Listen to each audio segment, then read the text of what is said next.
કૃષ્ણને જાણવા માટેનું એક જ શાસ્ત્ર છે, અને એ શાસ્ત્ર છે ભાગવત. અને એ ભાગવતની અંદર કૃષ્ણની જ દશવિધ લીલાઓ, કૃષ્ણની જ દશવિધ લીલાઓ ભાગવતમાં નિરૂપવામાં આવી છે. કઈ 10 લીલાઓ? આપણી જ્યારે પ્રારંભિક દશા હોય ને ત્યારે આપણે આવું જ બોલીએ.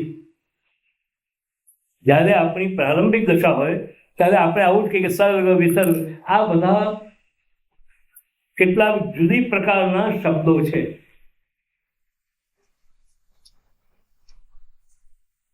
આ બધા શબ્દો જુદા પ્રકારના છે, પણ એના મૂળ શબ્દો અગર જો તમારે જાણવા હોય ને સાંભળવા હોય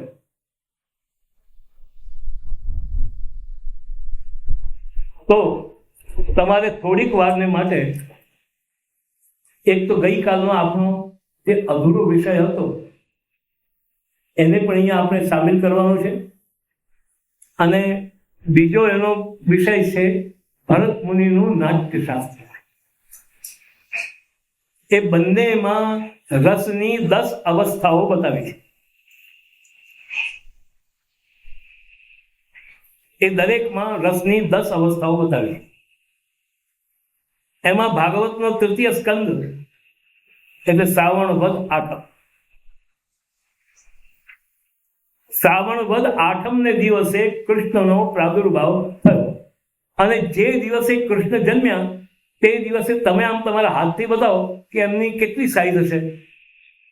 આટલી આટલી. એ જન્મ્યા ત્યારે એમની સાઈઝ કેટલી? જન્મ્યા ત્યારે કૃષ્ણનો જન્મ થયો તે વખતે કૃષ્ણની સાઈઝ કેટલી? પરમાનંદ બળ્યો ગોકુલ મેં, આનંદ હૃદય કલો હેરી હે ઓ આજે નંદ લાય કી. તો કૃષ્ણ પ્રાદુર્ભાવ તો બધે જ થાય છે, ઘણી જગ્યાએ ભગવાનના પ્રાદુર્ભાવ થાય છે, પણ ભગવાન નાનેથી મોટા જે થાય છે ને એ વધ્યો ક્યાં કૃષ્ણ? પરમાનંદ છે, પણ પરમાનંદ પણ જયારે વધે, કારણ કે આ જ શૃંગારનો અર્થ થાય છે.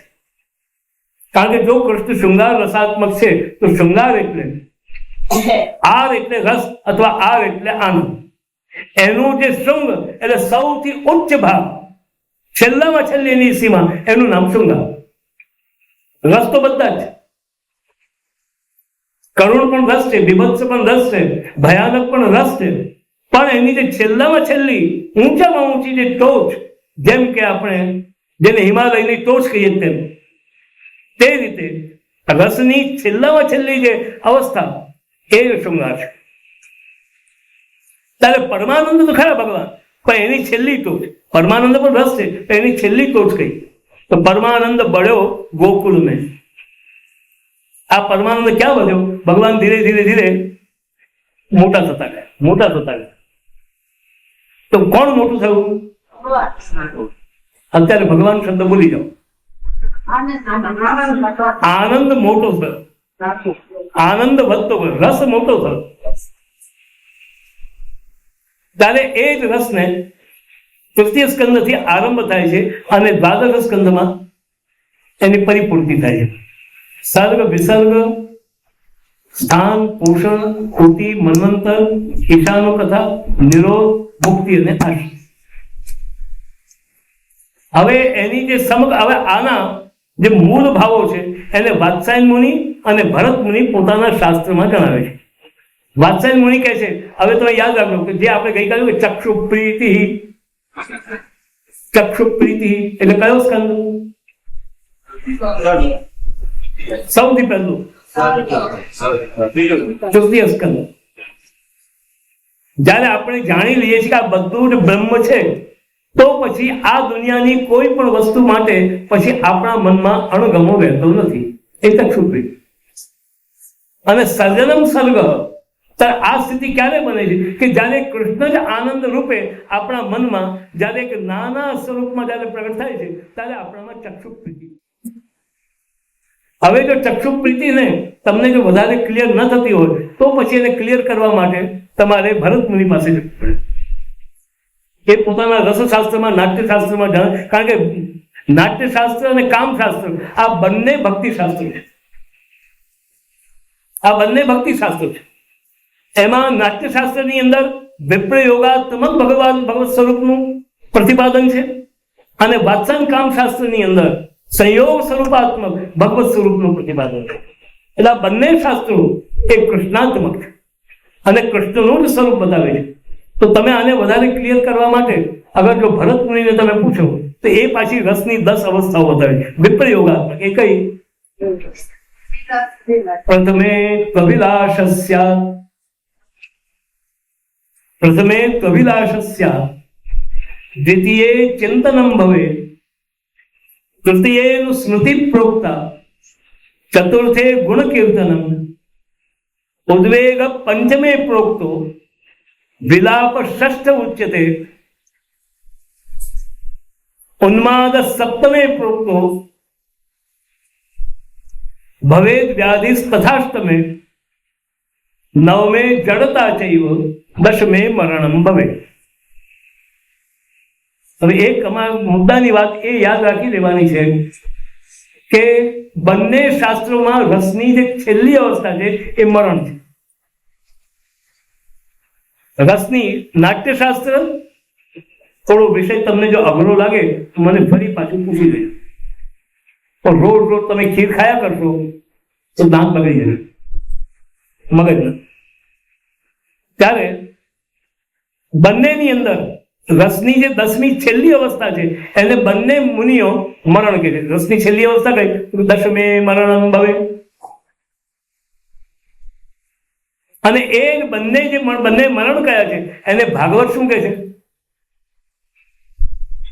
એ મરણ કયું સંસારમાં જણાવ્યું? એ મરણ કયું? નિરોધો મુક્તિરાશ્રય. આશ્રય એ આશ્રયને એ આશ્રય લીલાને જ અહીં આ બંને ઋષિઓએ મરણ કર્યું છે. તો હું એકવાર ચકરાઈ ગયો કે આશ્રય અને મરણનો સંબંધ શું. તે પછી મેં જ્યારે નાટ્યશાસ્ત્ર બરાબર વાંચ્યું અને હું સમજ્યો ત્યારે મને ખબર પડી કે ભરત મુનિ એની અંદર લખે છે કે મરણનો અભિનય કેમ કરવો. નાચનારીએ નૃત્ય કરનારીએ મરણનો અભિનય કેવી રીતે કરવો? તમે નિશ્ચેષ્ટ ગાત સંપન્ન નહીં. તમે એવી રીતે જમીન પર આમ પડી જાઓ કે તમારા હાથ ની હાલે, પગ ની હાલે, છાતી ની હાલે, નાક ની હાલે, આંખ ની હાલે, આમ બિલકુલ ચેષ્ટા રહિત બની જાઓ. અને આ દરેક પ્રકારની ચેષ્ટાઓ ચેષ્ટા એટલે પ્રયત્ન એનો જયારે નાશ થઈ જાય એને આશ્રય કહે છે.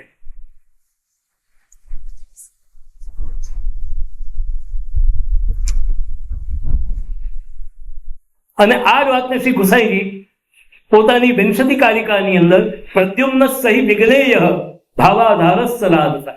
તમારા જેટલા પણ ભાવો છે, આંખના ભાવ, કાનના ભાવ, નાકના ભાવ, પગના ભાવ, હાથના ભાવ, મનના ભાવ, બુદ્ધિના ભાવ, જેટલા પણ તમારા ભાવ છે એ દરેક ભાવોનો આધાર કૃષ્ણ સિવાય બીજો કંઈ હોય જ નહીં. ત્યારે એને આશ્રય કહેવાય.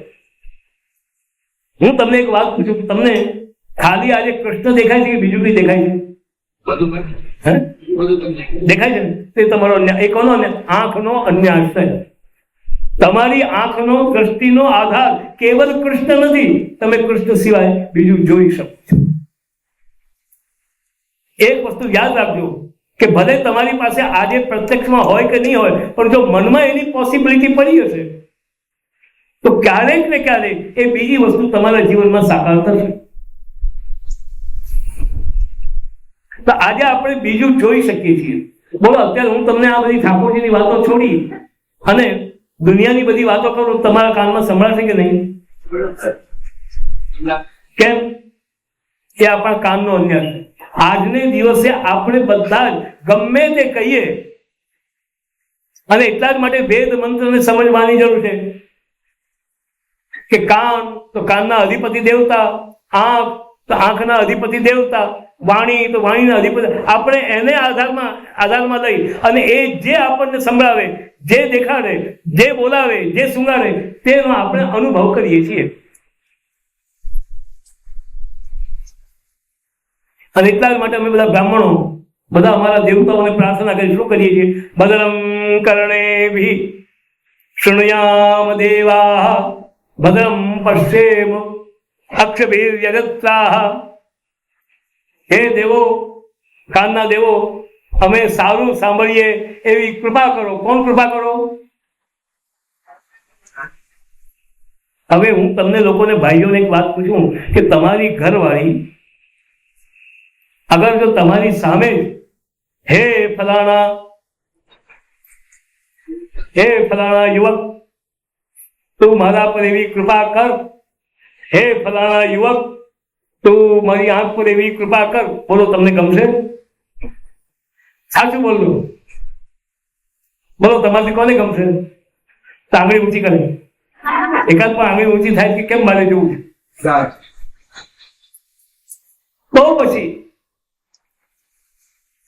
અને એટલા જ માટે આપણે ત્યાં એક વાક્ય આવ્યું કે યાવત અન્યાશ્રયસ્તાવત ભગવાન અપી તમ જનમ આલોકયે ન કૃપયા યનન્ય જન વત્સલ. જ્યાં સુધી તમારામાં અન્યાશ્રય છે, ત્યાં સુધી ભગવાન કૃપાપૂર્વક તમને જોતા જ નથી. ભગવાનની આમ કૃપા દ્રષ્ટિ, પ્રેમની દ્રષ્ટિ, હા મારો, એવું ક્યારે થાય છે? આમ પ્રેમથી હસતા હસતા એકદમ કરુણાથી તમને આમ જુએ તો ભગવાને ક્યારે જુએ છે? કે જ્યારે તમારો પૂર્ણ આશ્રય ભગવાન બની જાય છે. એટલે યાવત અન્યાશ્રયસ્તાવત ભગવાન અપી તમ જનમ આલોકયે ન કૃપયા યનન્ય જન વત્સલ. આ જ આશ્રય એ જ તો મરણ છે. મરણમાં શું થાય છે? આ માણસ મરી ગયો. એક વાર હું ઇન્દોર ગયો અને ઇન્દોરમાં મારી કી તબિયત બતાવવા માટે હું હોસ્પિટલમાં ગયો. તે વખતે હોસ્પિટલમાં બહુ બધા દોડ હું સમજી નહીં શકું શું થઈ રહ્યું. તો ત્યાં એક ઘટના એવી બની કે એક માણસ હોસ્પિટલમાં દર્દી તરીકે એક્સપાયર થઈ. ડોક્ટર આવ્યા, એને તપાસ્યા, હાર્ટ બાર્ટ બધું બીટ બધું બંધ છે. એટલે એમણે સર્ટિફિકેટ લખ્યું આ માણસ જાય. એ ડોક્ટર હજી ઓફિસમાં પહોંચ્યા નથી પોતાના, ત્યાં તો પાછી પેલી નર્સ દોડતી અને ડોક્ટર બહુ ગજબ થઈ ગયો, શું થયું? એ તો પાછો કઈ હલીલો છે. એટલે ડોક્ટર પાછા આવ્યો. પાછું જોયું હા પાછી બીટ ચાલુ થઈ ગઈ હતી. એટલે પાછા 10 મિનિટ બેઠા રહ્યા. 10 મિનિટ હાર્ટ ચાલ્યું અને પાછું બંધ થઈ ગયું. એટલે પછી ના આ માણસ જાય. પાછી નર્સ થોડી વારમાં દોડી ગયો, ડોક્ટર પેલો પાછો હલીલો છે. એટલે ડોક્ટર પાછા ત્રીજી વાર આવ્યો. હવે ડોક્ટર ત્યાં બેઠા કે હવે હું અહીંયાથી ખસવાનો જ નથી. એ બેઠા રહ્યા 1 કલાક 1.5 કલાક બેઠા રહ્યા અને 1.5 કલાક સુધી જયારે પાછું હાર્ટ ચાલુ ન થયું અને દરેક રીતે જયારે તપાસ્યું પછી ડોક્ટરે સર્ટિફિકેટ આપ્યું આ વ્યક્તિ હવે કમ્પ્લીટલી ડેડ. અત્યાર સુધી ડેડ હવે કમ્પ્લીટલી ડેડ.